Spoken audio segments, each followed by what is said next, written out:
Howdy everybody, we're back with some more RPG horror stories. Let's jump into our first story today. Our first story is by Vormas Was Right and is titled The Encounter That Made Me Rethink If I Even Wanted to Run D&D Ever Again. I've always been at odds with how the D&D mindset works. This was in a Pathfinder 1e game, but that doesn't matter. Pathfinder and D&D are just the same game with some mods installed. I once prepared an encounter on top of a watchtower. The watchtower was a 10 by 10 grid and it was on fire. And beyond that limit, you could push or get pushed and fall to your fiery death below. I never used that against the players, I just had them push the NPCs. Every turn, I rolled an increasing number of d6. First round 1d6, second round 2d6. If any of them came up with a 1, I resetted that back to 1, and then I rolled 2d10. That gave me coordinates for a specific tile on top of the watchtower. That tile then burst in flames, and the floor fell down, taking anything that was on that one level down with it, taking a 10-foot fall, and then having to run back up the stairs.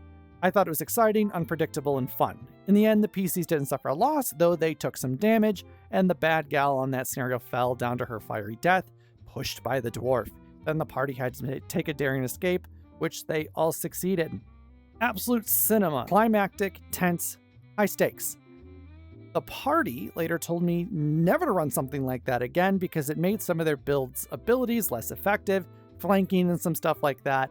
They also told me it was too tense and they didn't like not knowing what the outcome of the fight would be. I stopped playing anything close to D&D shortly after that. That's certainly a fucking take for some players here. It sounds like these players prefer to power game or really enjoy utilizing their abilities to the fullest. I don't see how putting in environmental effects could potentially ruin the game that much, to be honest. Like, especially with the way they set it up. Like, oh no, you might need to think a little bit. Also, not knowing the outcome of the fight is a little odd to me. Do the players expect to be spoon-fed a victory with each fight that they have?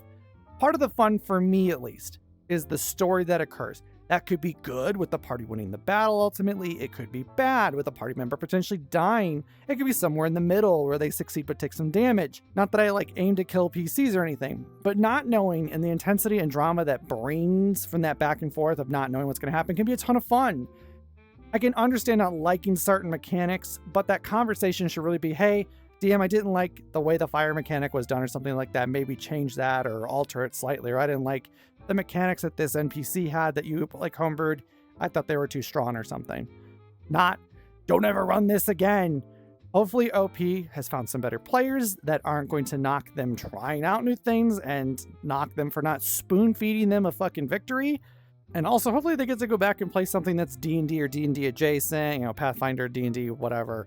Our next story is going to be from user Fat Fingers and is titled Wizard Doesn't Want to Pay Wizard Tax and then spams me at work. So this happened during my second campaign when I was new to DMing, though it only lasted a few sessions and was years ago. The party consisted of a cleric, a fighter, a wizard, he stuck around with me to this day, and then the problem player who was also a wizard, all starting at level 3. The problem player was supposedly a multi-year veteran in D&D, far outweighing my paltry 1 year of experience and claimed to have never played a wizard before. Everything more or less was going great for the first 3 sessions. Players are having fun, they fight the boss for that chapter and find a few spell scrolls, 2 for the wizard and 1 for the cleric. Session ends with no issues. There's the usual post-game theorizing or strategizing by the wizard. Everything seems fine for about 24 hours until I'm at work. I sneak a peek at my phone while I'm in the bathroom and find that 3 of the players have been talking a bit. Gist of it was that problem player wizard didn't realize he could transcribe spell scrolls and ended with, okay, I'll put both of the scrolls in my book. I added a quick, cool, just remember to take 50 gold pieces out per spell level. You will have plenty of time to transcribe it. He responds almost instantly, what do you mean 50 gold pieces? I sent a quick screenshot of the rule for spell transcribing and assumed that's it and put my phone in the locker after finishing. So far so good, it would seem. The player in question here has an issue with and didn't know about transcribing spells. Transcribing spells is meant to be a counter to the fact that a wizard potentially has access to an ungodly number of spells. DM was great, showed them the rule for the class, even screenshotted it. It wasn't just hey, trust me, bro. I will say overall, I would hope my players are spot checking over things about their class and actively reading things about their class. I get it, stuff can get missed. Maybe you didn't you missed something or something like that, but I would hope my players are aware of some of the more basic stuff with the class. I get it. People are learning things, especially your first couple sessions in, but like, help you know kind of what you're getting into.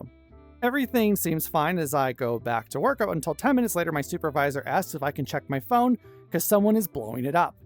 Surely enough, I find 50 plus messages from him, causing my do not disturb to think it's an emergency and turn off. Quick glance, first 4 comments are just a repeat of some form of, "What do you mean time and money?" all sent within a minute of each other. There's a brief moment of the cleric and other wizard explaining there's a cost for material and ink to counterbalance the fact that they don't really need armor or weapons, which is a good point. Under the post was just, "Well, huh? Hello, DM." I respond, "I'm at work. I can't respond except while I'm on break." Instantly he responds with, "What do you mean there's a cost?" Okay, I can understand not liking this rule or having an issue with it, but if someone is at work or is predisposed, D&D, tabletop, whatever, it is not a fucking emergency. I don't care how much you love the game or enjoy playing or care about your character's ability to learn spells or not. It is not an emergency. Once you are told that somebody is unavailable because they're at work, on a date, hanging out with other people, hanging out with family, doing whatever, chill until they can get back later, sit down and go through your whole thing. Don't just sit there and spam this, especially over something that doesn't even affect you in the current moment. Your character, your wizard, is not actively being played at that second while your DM is at work. Chill out, bro. Quickly typing out, there is a 50 gold piece per level cost representing materials and ink, and sending the screenshot. In the time it took me to type that out, he sends 4 more spams of, "What do you mean cost?" "Well, DM, hello, what cost?" There's a brief moment of respite for me to silence my phone before he sends a screenshot of the spell listing only verbal and somatic, and the rules with a single line only under materials. I respond, "I'm at work, stop spamming the group chat, I cannot respond until about 1 p.m. About 2 hours later, I grab my phone and go to lunch, only to find he's moved his spamming to me alone. I don't bother trying to scroll to find what he said first, and just see repeated over and over, "Explain it to me, DM." Ah, yes. So you can't spam the group chat, but I guess you can just spam the DM themselves. Somebody doesn't like the answer they got, and they're not going to throw a fit and disagree until that changes. Spoiler alert, when you throw a temper tantrum like this, it normally does not work. You just look like a dipshit, you look like an asshole, and you burn bridges. If you are told by the DM and the DM shows you proof via screenshots, guess what? That is the DM saying, "Hey, this is the ruling." Now, if you have an issue with that or you don't agree with it, you can politely tell the DM, "Hey, I think this is a bit absurd," or "Maybe I think the cost is too much. Can we reconsider changing up the rule here or modifying it in some way?" You know, what were your thoughts beyond that? Not, "DM, explain this to me. Why aren't you explaining this, DM? Even though you're putting it right in front of me and I assume, fucking read because you're typing things out and you're like talking through text messages or Discord or whatever. So I assume you're literate to some extent. You just don't like the answer you're getting. Like, that's it. It's not that you don't get it. It's that you don't like your answer and you're throwing a temper tantrum like a 3-year-old who wants cookies and mommy said no." I type out the cost to transcribe is 50 gold pieces per level, representing materials and or ink. If there is no material cost, then it is all just the ink cost. "I have ink," he responds, showing a screenshot of his 10 gold pieces of ink he started with. "Okay, you need XXX gold pieces more ink that will be consumed when you use it. You picked it up while in town." I respond, "Mostly done," giving the mouse a crumb of cookie. He just sends a screenshot with the materials underlined, and I respond, "If he has a problem with the basic rules of wizards, then find another class, or don't ever transcribe anything." He responds, "You have a problem." Done. I just message, "Okay, I think you should find another group since you have a problem with my DMing style." "You have a problem with DMing," he sends before I go to the main group chat and announce that he's out of the group and start another group chat. That campaign lasted another 3 more sessions before the cleric stopped showing up because of work, and then the fighter moved to Colorado. To be honest, this would probably be my response too. The DM very politely offered them options if transcribing spells with costs was too much for them, or following the rules of how the wizard is written for 5e at the very least are done. including the option to choose a new class, even if, if they don't like it. I understand problem players' annoyance. I get it. I've played a wizard before. It does suck early game in 5e to play wizard due to how expensive a new spell is, especially when you're like levels 3 to 5. You're usually quite poor. You maybe have a couple hundred gold between you and the party. So like your ability, you may get scrolls, but your ability to transcribe those scrolls is quite limited because you only have like, 25 freaking gold in your name. And on top of that, you're wanting to buy health potions because you're going down in your fights, or the DM, waves around a cool magic item. And you're like, ooh, shiny. And you can't afford it because also you want to get this cool, spell, but you can't afford the 50 gold pieces. So I get it. It sucks early game to be a wizard, but it's part of the balancing act because wizards are quite strong in the fact that, really they don't need armor or anything. They just kind of need a spell focus or material bag. And then also they have a massive freaking spell list. It is huge. And they have so much damage and utilities. Oh God, especially late game. So like there's a reason there's a cost to it, because you have the ability to have this massive encyclopedia of just world-bending magic. That being said, your DM has made a rule and even gave you options to move forward. So problem player needs to pick one, or if it is too much, they need to perhaps find a new table, which I would ultimately hit at this point too. If somebody's going to blow up my phone to this extent and not actively like respect the fact that I have to do things outside of D&D, I don't know if I'd want that person at my table. Because that is also going to turn into people texting or calling me at 3 o'clock in the morning because they want to talk about something, but I also need to sleep because I am not a robot, at least not yet. And it's not worth your time to deal with that. It's a shame, unfortunately, that this campaign fell apart. That seems to happen a lot with D&D scheduling. Trying to get multiple adults, especially, to like all be able to sit down once or twice every week or so seems to be very difficult, especially when life is, chaotic sometimes.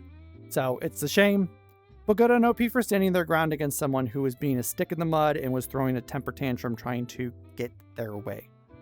Hey guys, if you haven't yet, I stream on Twitch throughout the week. Would love to get to hang out with you. Links are down in the description. Follow me on Twitch. Our last story this week is going to be from user Fire Aspect 5 and is titled DM Commissions Furry Porn of Character Without Player's Knowledge or Consent. I'm posting this for my friend who's too scared to post on Reddit. Content warning for sexual harassment and pedophilia. It was about a month before quarantine. My friend, who we'll call Sal, 13 at the time, is 18 now, was invited to a campaign by her friend and headed off with the rest of the party.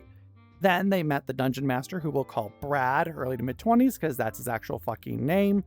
He was very friendly and inviting, and excited that Sal was joining. She introduced her character, named Barley, a gay male tabaxi bard. Real original, I know.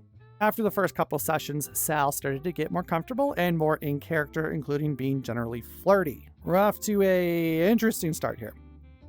Depending on the ages of the people at this table, which the DM is in his early to mid-20s, so he is a legal adult, and Sal is a 13-year-old, I would be very, very hesitant to allow a 13-year-old to roleplay being flirty or even just having romance at the table in general. I know it might be potentially weird to people because, like, some might argue it's not that person flirting, it's their character flirting. But I personally, as a DM, would not feel comfortable if I had anybody under the age of 18 at my table actively flirting with my NPCs. I would not be comfortable. I would not allow it.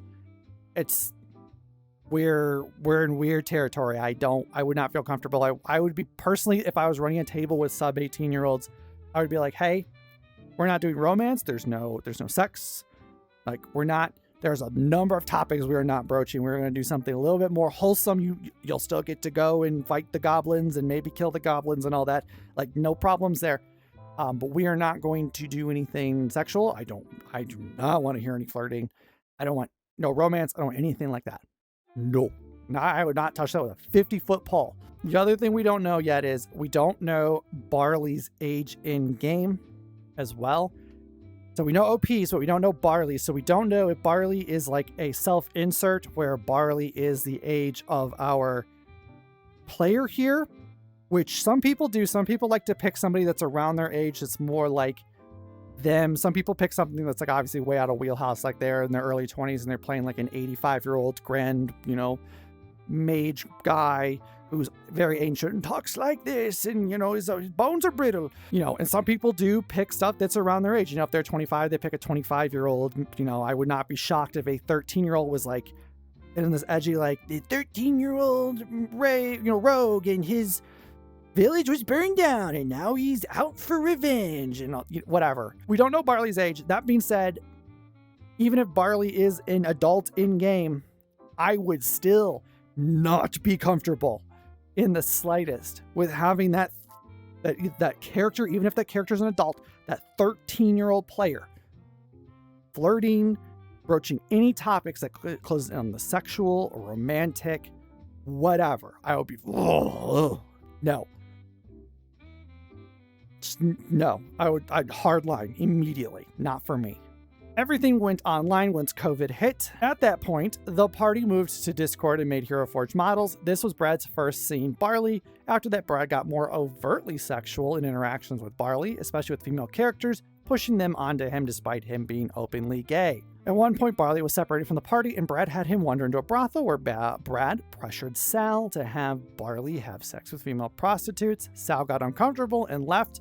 When she returned, Brad made a half apology and continued on. Okay, again, we have a sub 18-year-old at the table.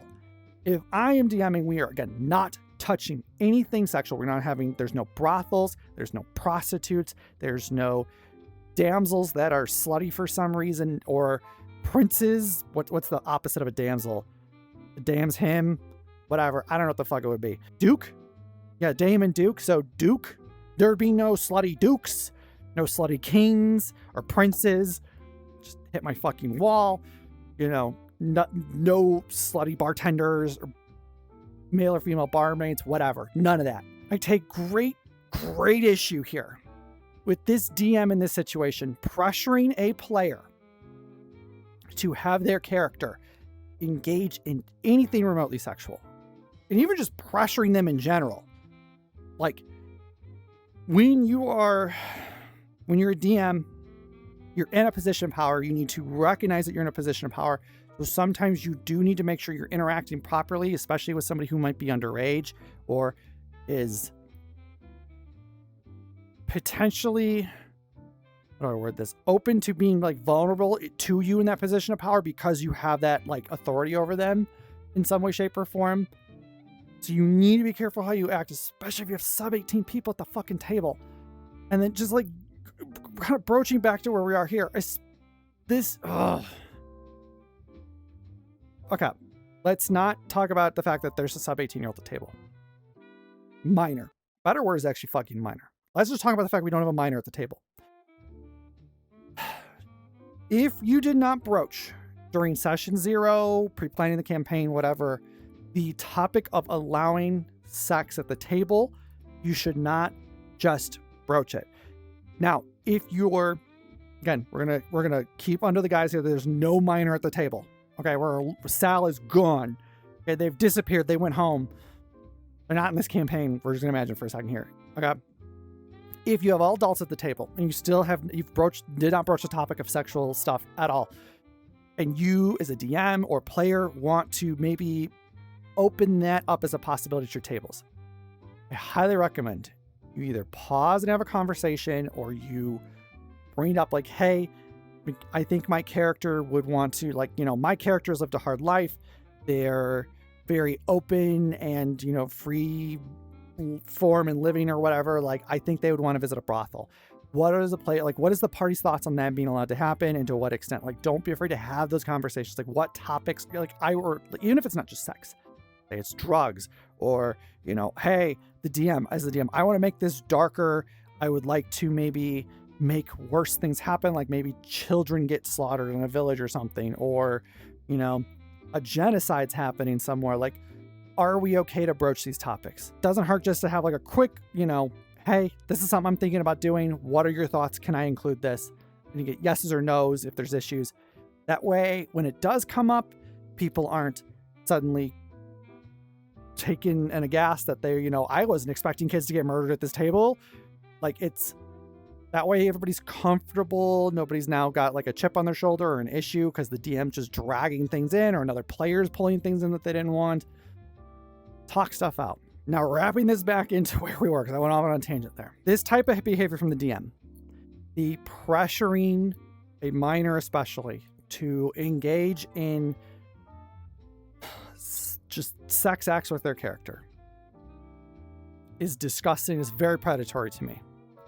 Even if, I don't want to tangent too far again, even if this was an adult, if Sal was an adult, let's assume in this situation, not a minor, they're an adult, I still think it's very predatory. Don't force players or characters into sexual situations if the topic is not approved by the table, and absolutely don't do it if all the players aren't at least 18.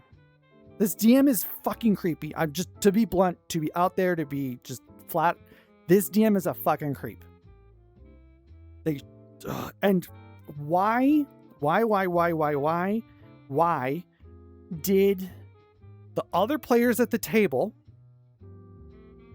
I'm going to assume it's a mix of ages here because we have a DM who's in his early to mid 20s.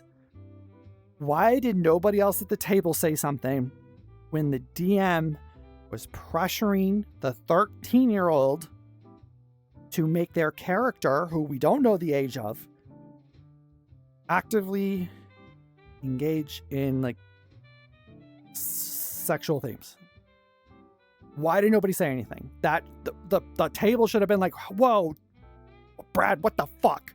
This isn't even broaching the fact that we have somebody whose character is, and this is fucking peanuts compared to what the fuck we've been talking about here, but we also have a character that is openly gay, and the DM is actively trying to force that character to do something they are not, which is its own bag of fucking shit. It's peanuts compared to this child, pedophile. It's pedophilic shit. This pedophilic shit. Ugh. Everything went around the same for the next few weeks until one night Sal got a DM from Brad. He told her he was sorry and couldn't help it. He then sends her a commissioned artwork of him, Brad's actual IRL self, having relations, Jesus Christ, with a female furry version of Barley. He had completely changed the character into a 2010s e-girl-esque generic furry, and the picture was quite graphic. Oh, God. Okay. This is fucking disgusting. This is absolutely... God, I wish bad things on Brad. You should never, ever, ever create or commission artwork of a minor. I don't care if you age them up. You still don't fucking do it. On top of that, you do not ever create not safe for work content of somebody or their character without at least getting their okay. And this is assuming they're an adult in this situation. God, I hope Sal ran really far away. This is disgusting predator behavior. Fucking run, block, run away, don't look back. Ugh. He, Brad, then asked her not to tell anybody, of fucking course, because he'd probably go to jail. She immediately told everybody. The other players were shocked and stopped playing with Brad. Since then, Sal has unfortunately left D&D and deleted her old Discord, which I completely understand. This story doesn't really have a happy ending, sorry, but sometimes stories kind of don't get a happy ending, especially in situations of abuse. Thank you for reading. P.S. from Sal, dear Brad, if you're reading this, go fuck yourself and not in the hot way. Oh, God. Okay. I hope Sal gets to play some tabletop in a much safer, more accepting, less predatory environment someday. I am really glad that this is as far as this disgusting situation went. It's still not good that it even went this far. It should have stopped when he was being creepy. It should have stopped when he was being creepy. It shouldn't even happen at all. Good on Sal for outing Brad as a predator. I'm really... Oh, God. Okay. Players, everybody at the table, okay. Everybody at the table should be actively looking out for everybody else to make sure everybody else is safe and comfortable when you're playing ttrpgs. There are a lot of topics that roleplay can get into, and it can be very raw and emotional because people put themselves into their characters and they take their character seriously and they care about these characters. Everybody should be actively trying to make sure that everybody else at the table is safe and feels comfortable and is okay with what's going on. Yes, you're going to have stories where bad things happen. Yes, you're going to have stories where you don't win. But everybody should, at the end of the day, be comfortable with the topics that are being discussed, repeat about, and that are coming up in the story. Also, minors and people should not be getting fucking preyed upon by fucking pedophiles and sexual deviants. That's the nicest way to say it. This could have been a lot worse than it already was, and let me tell you, it's fucking horrible. Like, we've got horrible, disgusting content being shown here. This should not have to be said, but like, do not sexualize minors. Do not ever bring up sexual situations to a table that either has not agreed or should not have sexual situations in it. Do not make not safe for work art of minors or characters created by minors. Do not show them that artwork. God, he's disgusting. I'm sorry. I think legitimately some of the worst people on this planet are pedophiles. Sorry. I'm off my fucking soapbox. All right, everybody. That is going to be it for me today. Thank you guys all for hanging out. I will see you guys on the next one. Bye, everybody.